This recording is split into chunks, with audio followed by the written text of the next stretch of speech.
I just finished this comic, Conspiracy, the Illuminati, issue 1, and it is quite close to home. It's about government controlling mass shootings, and the politics behind it. So here we have, this guy who's been indoctrinated with far-right extremism, going to shoot up a building, and all the stuff that's going on behind the scenes about it. So it's quite interesting.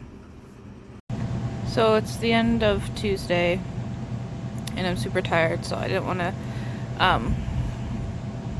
sit up or do anything to tell you about what I read today. I read a lot more of The Human Flies. There's another death, and things got all messed up, and there was a reading of a will that made things even more confusing, and now it's starting to seem like an Agatha Christie Murder on the Orient Express, and that everyone probably came together to murder this guy because they're all interconnected. Interesting. And then I read a lot of comics. I'm trying to remember. I just finished Genderqueer by Maya something, and that is about her. I'm messing up the pronouns. That is about air experience with gender identity and sexuality, which was quite interesting, and being introduced to I think she called them Spivak pronouns, which was interesting. And then I read Number One with a Bullet, which I mistakenly thought would be a lot more fun, but it turned out not to be. It turned out to be a quite serious story about a girl who had a sex tape released, but it wasn't, the sex was consensual, but the taping of it wasn't. And from that she got a stalker as well. And it was this whole murder mystery thing. That was interesting. I think that's it. I think that's all I've read today. So yeah. Good night. So it's Wednesday, and I'm just roasting some potatoes here. And while at the grocery store to pick out the potatoes, I was looking for melon, because I absolutely love melon.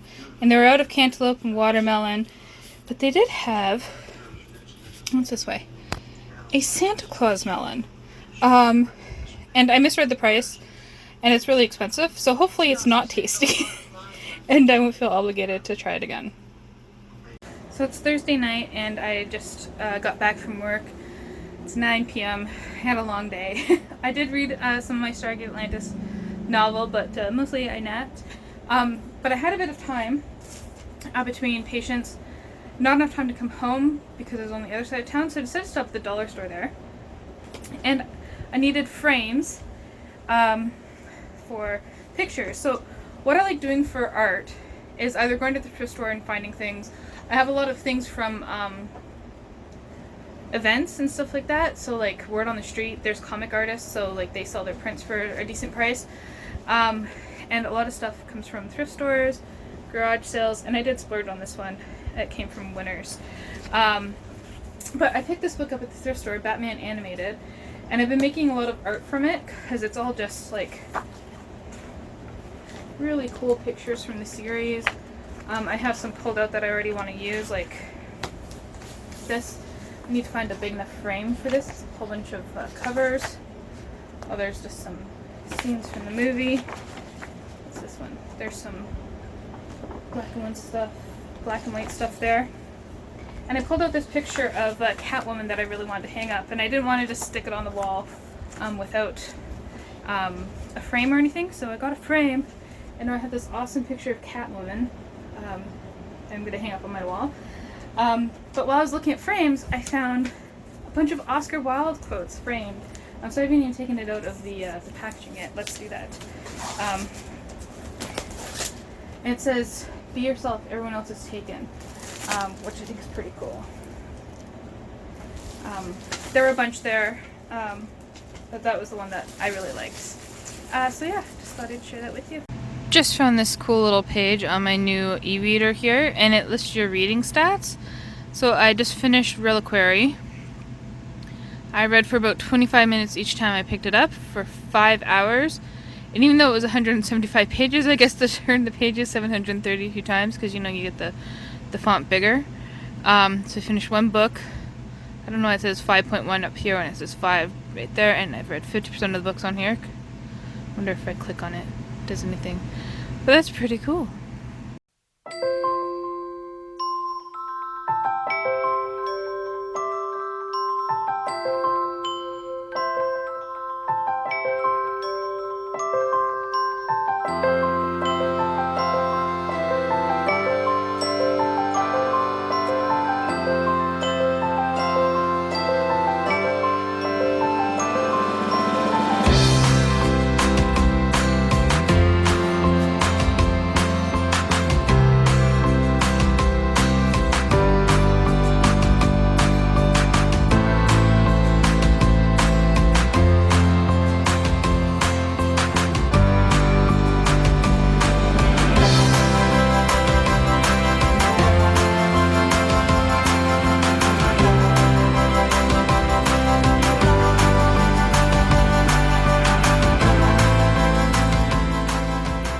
So I just got back from the medieval fair and I got these awesome headbands. So there's like ears, this weird eye thing. There's like a little mushroom up here.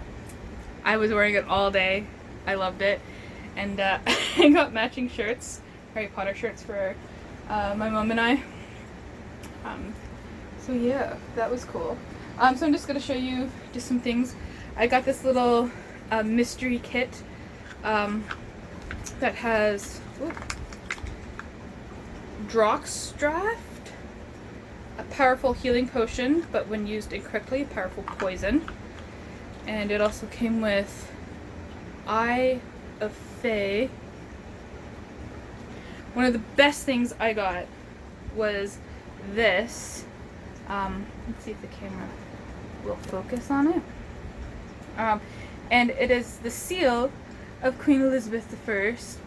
And you can actually put wax over this and create an actual seal. But I thought it was just so cool. You can see the different etching of it there. And I got some books. I'm just trying to put things away. We stopped at quite a few thrift stores. And I found books. Here we go. 7, 8, and 9 of Bone, and these were the ones I was missing. They only had 6, 7, 8, and 9 there.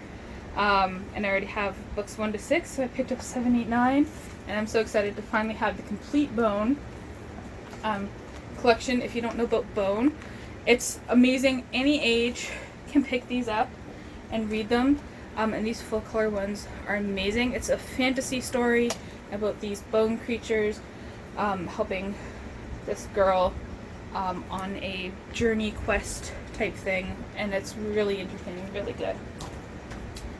And then I got this actually at the Dollar Tree there. This is a hardback copy of The Gathering Storm by Robert Jordan and Brandon Sanderson. And I couldn't remember if I have it or not. I can't see from here if I do, but I figured for $1.25 I wasn't gonna give that up. I just finished The Human Flies by Hans Olaf Lallum. It's a closed room murder mystery.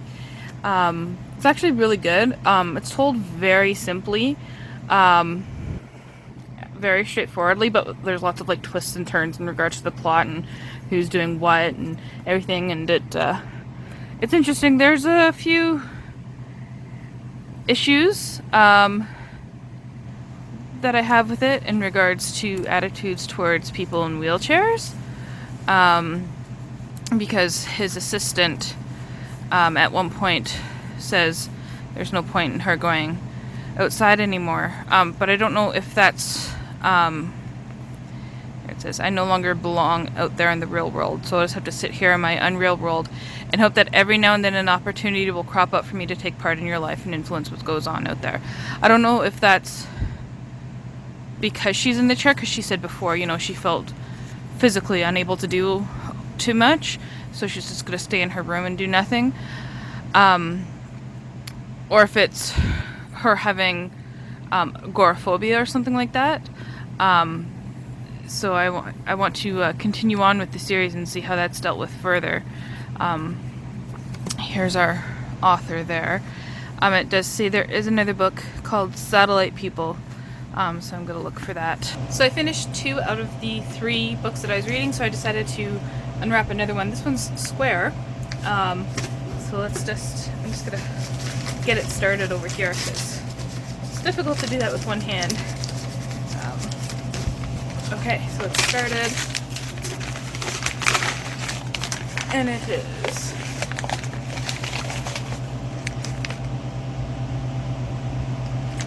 Flaming Iguanas. Just get it out of the wrapping. Flaming Iguanas by Erica Lopez.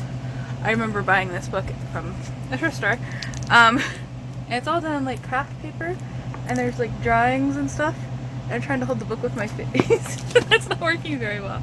So that's what I'll be reading. I just wanted to give a closer look at this book because it is really quite cool. It's about a road trip with 2 girls on, it says on the back, the cheapest motorcycles they can find, and going across America, I believe. Where did they say? I think they said America. Yep. So lots of cool illustrations, and is that a giant spider? So I'm really looking forward to reading this. Thank you for watching this week. I hope you enjoy these. I enjoy making them, and I hope you have a great week. See you next week.